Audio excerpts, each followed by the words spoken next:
அண்ணன் வழக்கறிஞர் கரிகாலன் ரா சூர்யா அவர்கள். இந்த தேர்தல் களம் மற்ற கட்சிகளுக்கு எப்படியோ சாதாரணமாக இருக்கலாம்.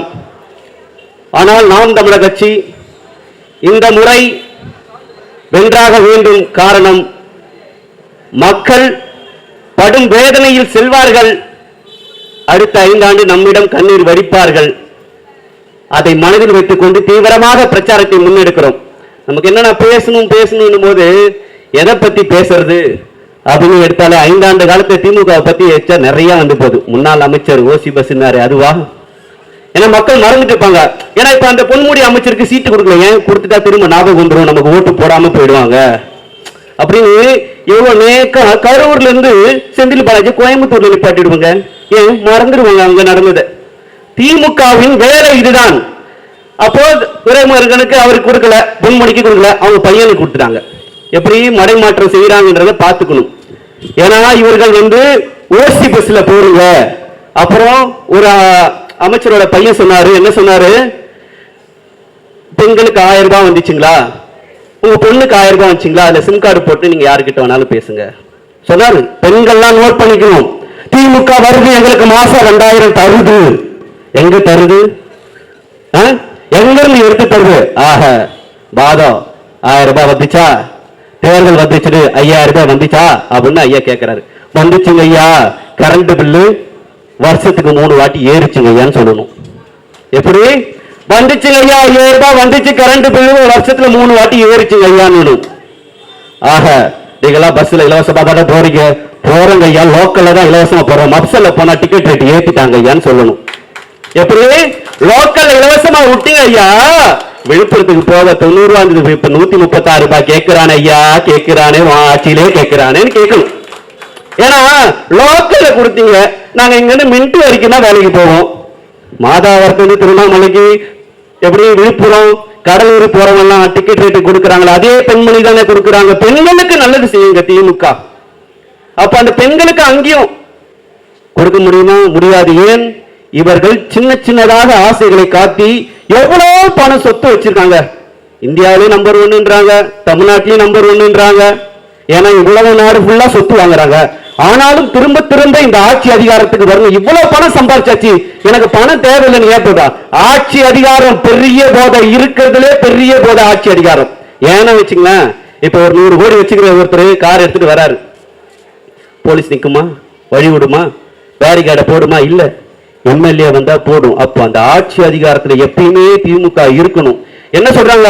8000 ரூபாய் கூப்பன் தருகிறோம். ஏன் இந்த போன தேர்தல் வாக்குறுதியில நாங்கள் நீட்டை ஒழிப்போம்னு சொன்னீங்களே, ஏன் இந்த தேர்தல் வாக்குறுதியில சொல்லல? திமுக ஏன் சொல்லல? கொஞ்சமாச்சும் மானம் சூடு சோதனை இருந்தா நீட்டை எப்படி ஒழிக்கணும்ன்றது எங்களுக்கு தெரியும் சொன்னியே. கொஞ்சமாச்சும் மானம் சூடு சோதனை இருந்தா இந்த தேர்தல் வாக்குறுதி சொல்லலையே, அது உனக்கு இல்லையா? கேட்கிறேன், திமுக பார்த்து கேட்கிறேன். தேர்தல் வாக்குறுதி ரெடி பண்ணீங்களா?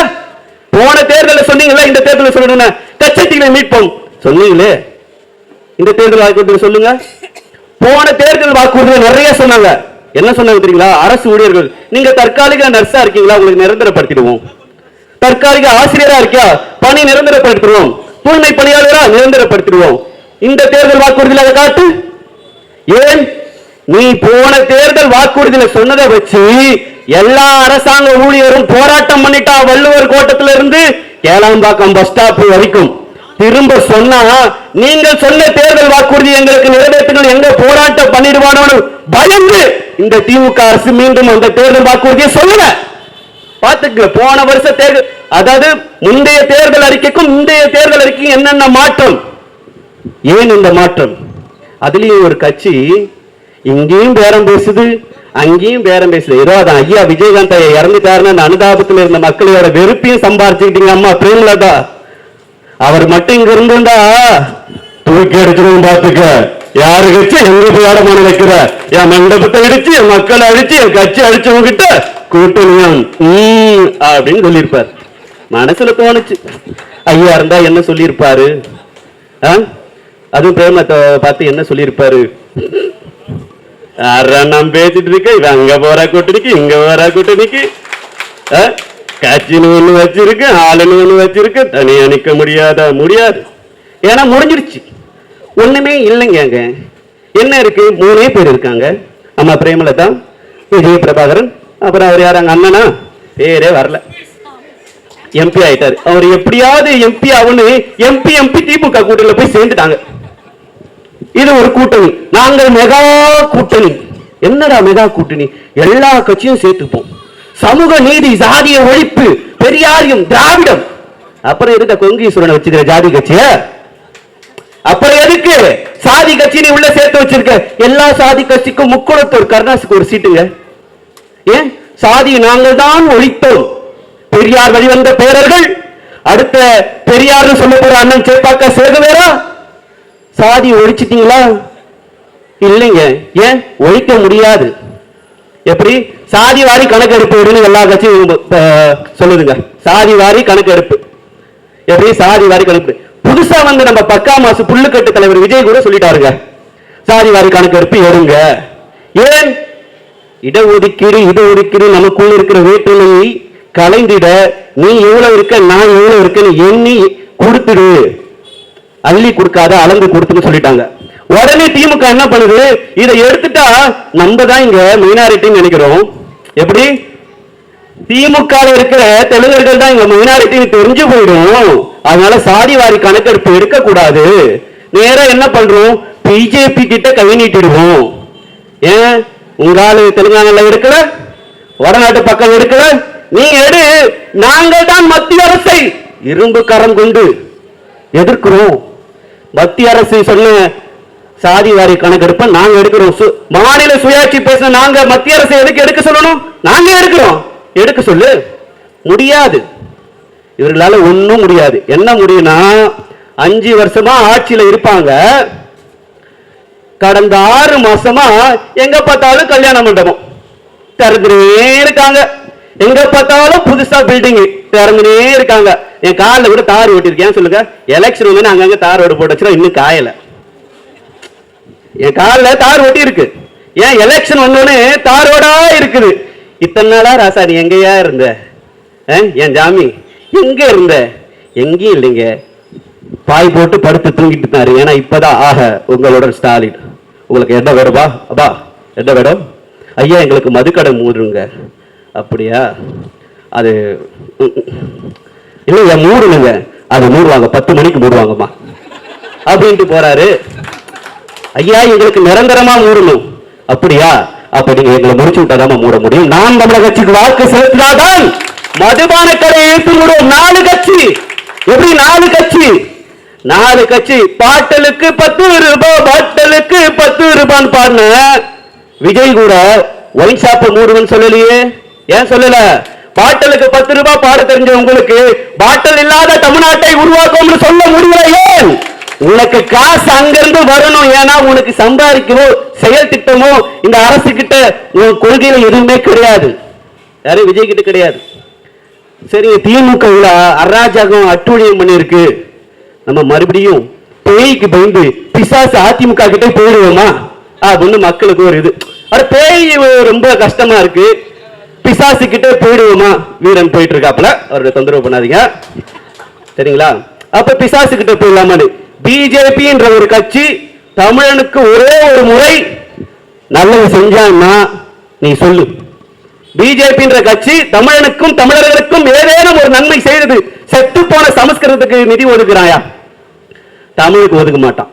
அந்த கட்சியோட போய் நீ கூட்டணி வச்சுக்கிட்டு அதிமுக கூட்டணி கூட சொல்ல முடியாமங்க நாங்க என்டிஏ கூட்டணி. எப்படி வெக்கமா இல்ல? அந்த அம்மா ஜெயலலிதா இருந்தாச்சுக்க என் வாயில வந்துடும். விஜயகாந்த் மாதிரி பேச வச்சிடாதீங்க. எப்படி? அந்த அம்மா இருந்திருந்தா கேட்டிருப்பாங்க, ஏன்டா உன்னை போட்டோல அந்த மூலையில நிக்க வச்சுக்கணும், இன்னும் அங்கேயே இருக்க வேண்டியதாடா, நீ நேரா கிளம்பி தலைமை ஏற்றுட்டு கட்சியத்துக்கு நீ போயிட்டு என்டிஏ கூட்டத்தில் அடகு வச்சுட்டு. எப்படி? போன தேர்தலுங்க அண்ணாமலை பேசினாரு, அதிமுகவோட நாங்க கூட்டணி செய்தா சேர மாட்டோம், எடப்பாடியும் விரும்பப்பா, சரி நீங்க தனியா நில்லுங்க, நாங்க தனியா 3வது இடம் போனோன்னு நாம் தமிழை வச்சு அதுவும் அதிமுக தூக்கி போட்டு அடிச்சோன்னு வேலைக்கு அவரை தனியாக நம்மளை தூக்கி சாப்பிடுவானுங்க. மறுபடியும் பிஜேபி கூட கூட்டணி போயிட்டாங்க. அதுதான் சொல்றோம், தமிழ்நாட்டுக்கும் பிஜேபிக்கு என்ன சம்பந்தம் இருக்கு? போய் சொல்லுங்க. இப்போ வந்து எனக்கு கல்யாணம் ஆயிருக்கு, என்னோட மாமியார் எல்லாம் பெங்களூர்ல இருக்காங்க. இப்போ நம்ம சென்னையில் இருக்க மாதிரி அவங்க பெங்களூர்ல இருக்காங்க. கர்நாடகாவுக்கு போனா 2 கட்சி தான், ஒன்று காங்கிரஸ், ஒன்று பிஜேபி, இந்திய கட்சி தான். இங்க இருக்கிற பிஜேபி காவேரி தண்ணி கொடுன்னு கேட்காது, ஆனா அங்க இருக்கிற பிஜேபி தமிழனுக்கு தண்ணி கொடுக்காதுன்னு போராடுது. எப்படி? எந்த கட்சி, காங்கிரஸ் பிஜேபி எந்த கட்சி கர்நாடகாவில் ஆட்சிக்கு வந்தாலும் என்ன சொல்றது?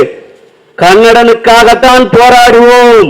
ஆனா இங்க இருக்கிற பிஜேபி இந்தியாவுக்காக போராடுது. ஏன்னா தமிழன இந்தியனா நினைக்கிறது இல்ல, அதனால இந்தியாவுக்காக போராடுது.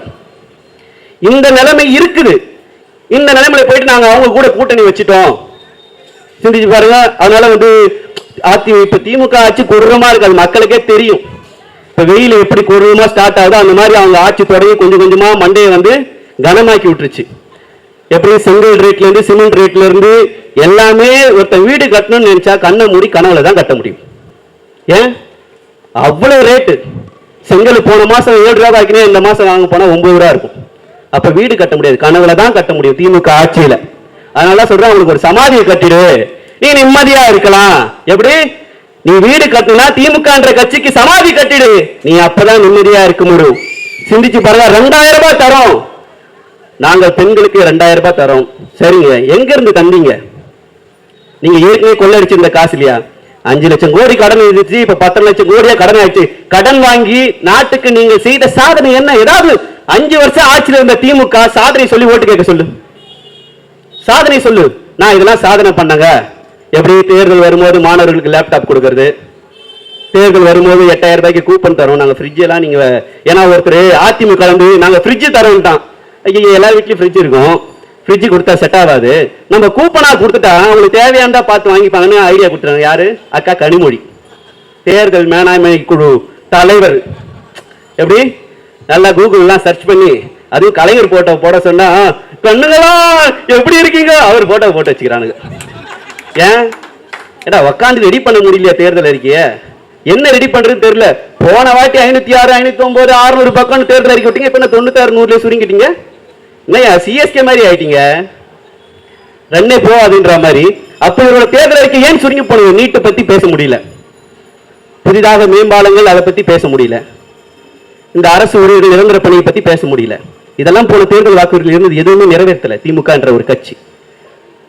எல்லாரும் சொல்றாங்க அதிகப்படியான கட்சிகளை கூட்டணி வைத்துக் கொண்டு இருக்கிறது திமுக, அதனால மீண்டும் திமுக தான் வெல்லும்னு. இங்க எது வெல்லும்ன்றது முக்கியம் இல்லை, எது வெல்லணும்ன்றதுதான் முக்கியம். எப்படி? கூட்டம் சேர்ந்தவெல்லாம் வெல்லணும்னு நான் ஒயின் ஷாப்பை தான் அதிகம் கூட்டம் இருக்கு. இப்போ வேணா இப்போ டைம் ஆயிட்டு இருக்கும், பில்லு பில்லுன்னு இருக்கும். அவனா நாட்டுக்கு நல்லவனா? சொல்லு சொல்லு. அப்போ கூட்டம் அதிகமா இருக்கு, அதனால அவங்க ஜெயிச்சுனா. இன்னொருத்தர் யாரு? புதுசா வந்திருக்காரு நம்ம அண்ணன் விஜய். அவரை அடிக்கக்கூடாது, டச் பண்ணக்கூடாதுன்னு பாக்குறோம். இருந்தாலும் காலையில கீழ் வீட்டு பையன் விசில் அடிச்சிருக்கான். எனக்கு அது தெரியல, மணி 8 மணி, எப்பவுமே குப்பை வண்டி வர டைம். அம்மா சத்தியமா நான் இது காமெடிக்காக நகைச்சுவைக்காக சொல்லல. நான் குப்பை எடுத்துன்னு இறங்கிட்டேன். எங்கம்மா குப்பை வண்டி போயிடுச்சா, அந்த சந்துக்குள்ள போயிடுச்சான்னு கேட்டேன். இல்லப்பா இவன் தான் விசில் அடிச்சிருந்தான். சை சை சை சை சை. அவனை என்னால் திட்டவும் முடியல, கீழ் வீட்டு பையனா வேற இருக்கான். சரிம்மா இந்த குப்பை இங்கேயே வச்சுட்டு போற, திரும்ப குப்பை வந்தா குப்பை வண்டியில கொட்டுங்கன்னு போயிட்டேன். அந்த மாதிரி விசில் அடைச்சாங்க குஞ்சுங்கன்னு நிரூபிக்காதீங்கடா. மக்களுக்கு நாங்க என்ன செய்ய போறோம்னு சொல்லி 4 பேருக்கிட்ட பேசி ஓட்டு வாங்குற வழியை பாரு. சும்மா ஒயின்னு கத்திரிக்காத. புரியுதா? கொசு காது கிட்ட கத்திருக்கோம், ஒரு நாள் பட்டுன்னு அடிச்சா பொட்டுன்னு போயிடும். ஞாபகம் வச்சுக்க. சும்மா கொசு மாதிரி அங்கங்க உட்காந்து பாவம், குழந்தைங்களுக்கு என்ன தெரியும்? குழந்தைங்களை விசில கொடுத்து சந்து குண்டுல அடிச்சுன்னு ஓட்டு கேளுவா. தேர்தல் அறிக்கைன்னு விட்டாருவா. நான் அப்படியே மறந்து போயிட்டேன். ஆல்ரெடியே ஊர் பக்கம் போனா 10 பேர் சும்மா தான் உட்காந்துருப்பான் எங்க ஆலடி மரத்துல. ஏன்னா ஆல்ரெடி சொந்த வீடு, குடிநீர் பிரச்சனை இருக்காது. அதே போல அரிசி 20 கிலோ போட்டுருவாங்க. ஊர்ல ரேஷன் அரிசி தான் சாப்பிடுவோம், நமக்கு ஒன்றும் பிரச்சனை இருக்காது. அதுலயே ஒரு 10 பேர் 5 பேர் வேலைக்கே போகாம ஊருக்குள்ளேயே சுத்திட்டு இருப்பான். இவர் அண்ணாவோட தேர்தல் அறிக்கை கேட்கறது குஷியாயிட்டான். ஏன் சொல்லுங்க? மாதம் 2500. நோட் பண்ணிக்கங்க, மாதம் 2500. டிகிரி முடிச்சுட்டு வேலை தரவங்களுக்கு 4000. ஒரு வீட்டுல 2 பசங்க இருக்கு, 4000, 6500 ஆயிடுச்சு. இன்னொரு பொண்ணு இருக்குதுப்பா வீட்டுல, டிகிரி முடிச்சுட்டு வேலை தருகிற, அதுக்கு ஒரு 4000. எவ்வளோ? 10,500. எவன் வேலைக்கு போறது? 10,500 வாங்கி வீட்டுல வச்சுன்னு 6 கேஸ் நீங்க இலவசமா கொடுத்தீங்கன்னா அவன் 20 கிலோ அரிசியை வாங்கி சாப்பிட்டு இருந்தானே உடனே என்ன தெரியுமா பண்ணுவான்? காதல் தான் பண்ணுவான்.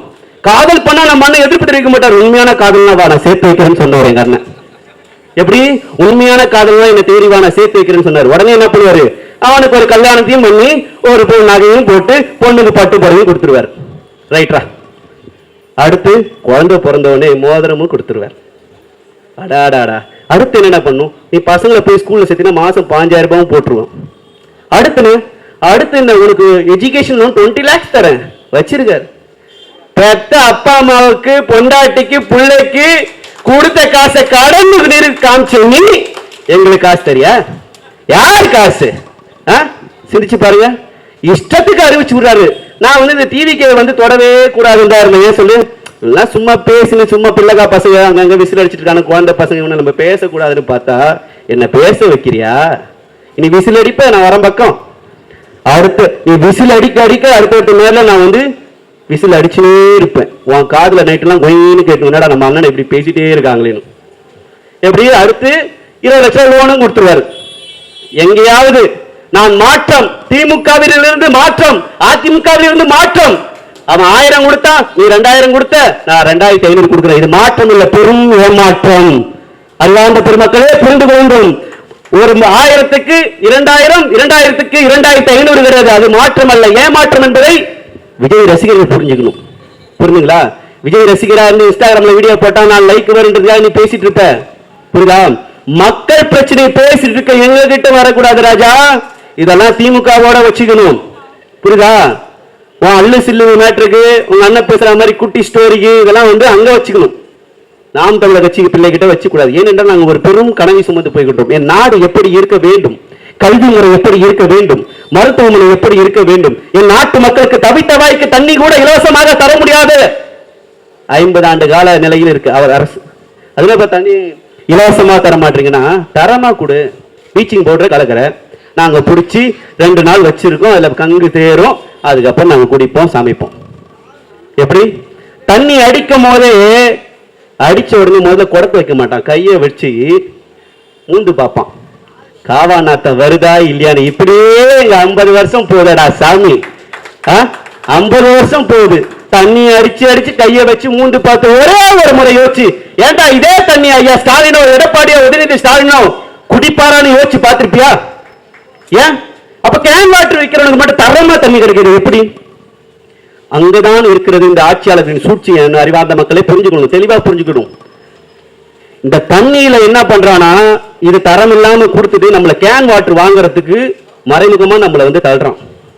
எந்த ஆபீஸ் போனாலும் கேன் வாட்டர், எந்த கவர்மெண்ட் பில்டிங் போனாலும் கேன் வாட்டர் குடிச்சு இந்த தண்ணிக்கு ஒரு அடிக்ட் மாதிரி ஆக்குறான். அப்போ நம்ம வீட்டுக்கும் கேன் வாட்டர் வாங்குறோம். ஒரு சிறிய குடும்பம்னாலே மாசத்துக்கு 15 வாங்கணும். 2 நாளைக்கு ஒரு முறை கணக்கு பண்ணா கூட 15, 450 ரூபா. 12 மாசம் 5400 ரூபாய், 5 வருஷம் 27000 ரூபாய்.